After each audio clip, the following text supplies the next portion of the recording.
What's up guys, Sean here. Just wanted to do a quick video giving you guys my thoughts and opinions on this Kizer drop bear.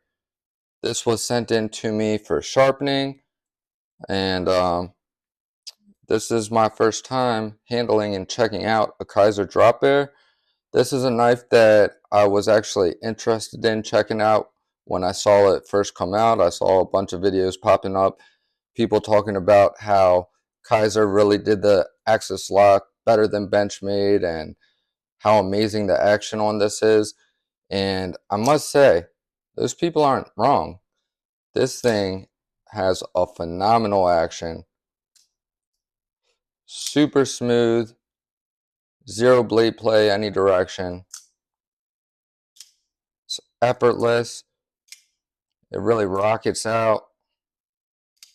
Thumb studs are placed perfectly.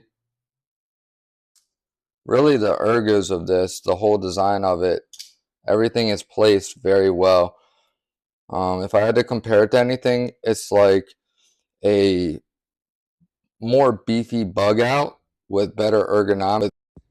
Now, the bug out slices better than probably anything you throw at it, but this thing is way more comfortable in hand, and you know, I think it probably looks a little bit better.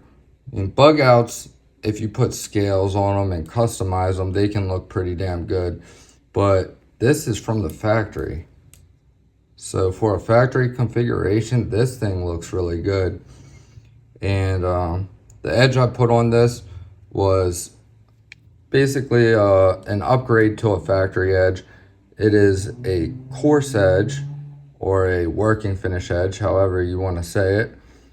I only charged to stick with the factory angle, but I did happen to drop it down a degree.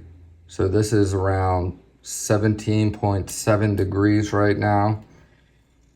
I dropped it down about a degree and a half, just to, because I spent a little bit of time actually working out the profile on this as well.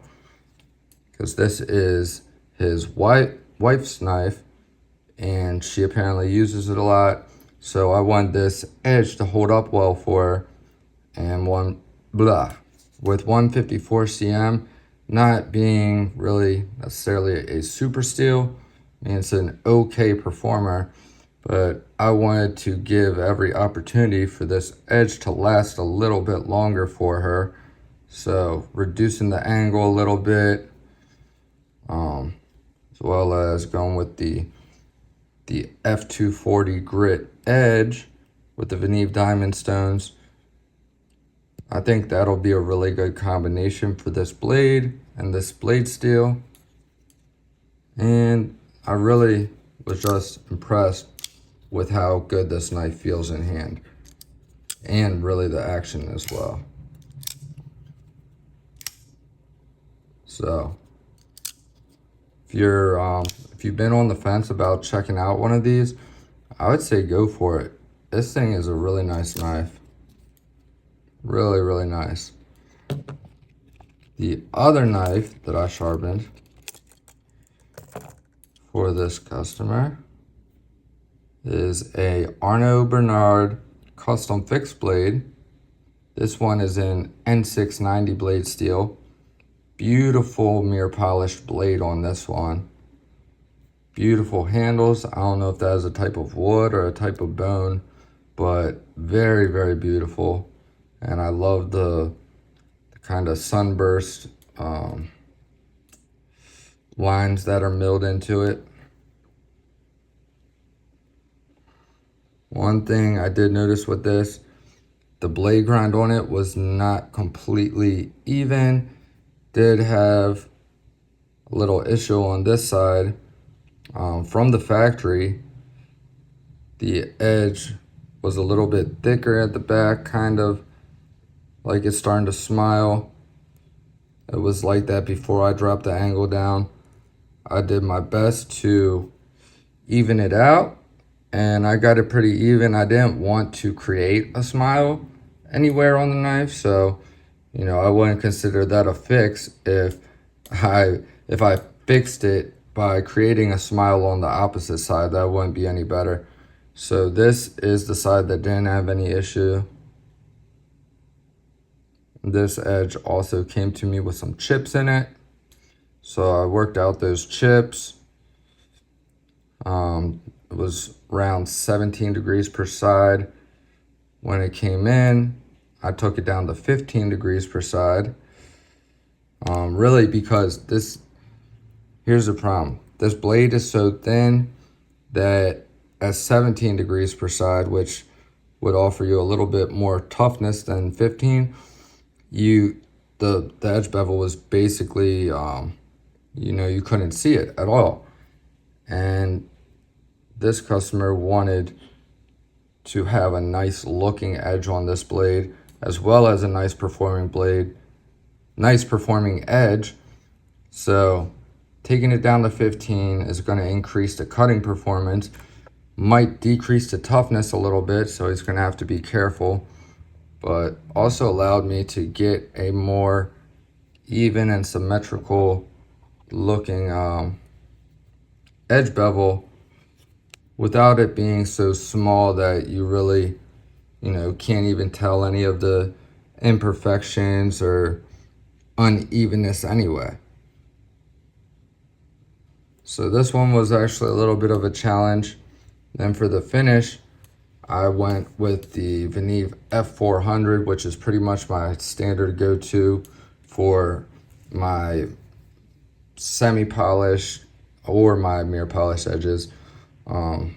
Only difference really comes to the amount of time I spend on the F400 and my stropping progression. But the F400 gives you a nice polished edge without compromising the aggressiveness of the edge. So this thing is still going to bite into material very easily, still going to cut with a lot of aggression and like a, you know, toothy edge, but it still has the keenness and the high sharpness of a more fine edge. So best of both worlds there. Did notice this steel does not take a polish quite as easy as the majority of the super steels that I sharpened, so that was interesting. But you know, if I did want to get this more polished up, that would not be an issue. I could do that easily.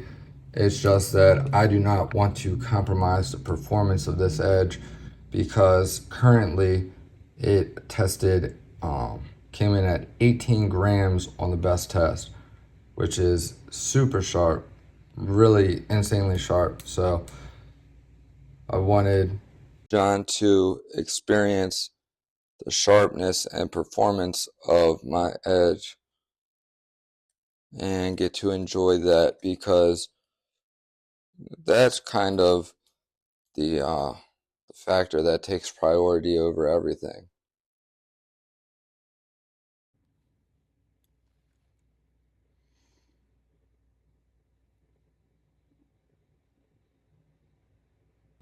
So anyway, guys, thanks for watching. Hope you enjoyed this one. I love you guys. Jesus loves you. Stay tuned, and I'll see you guys in the next one. Peace.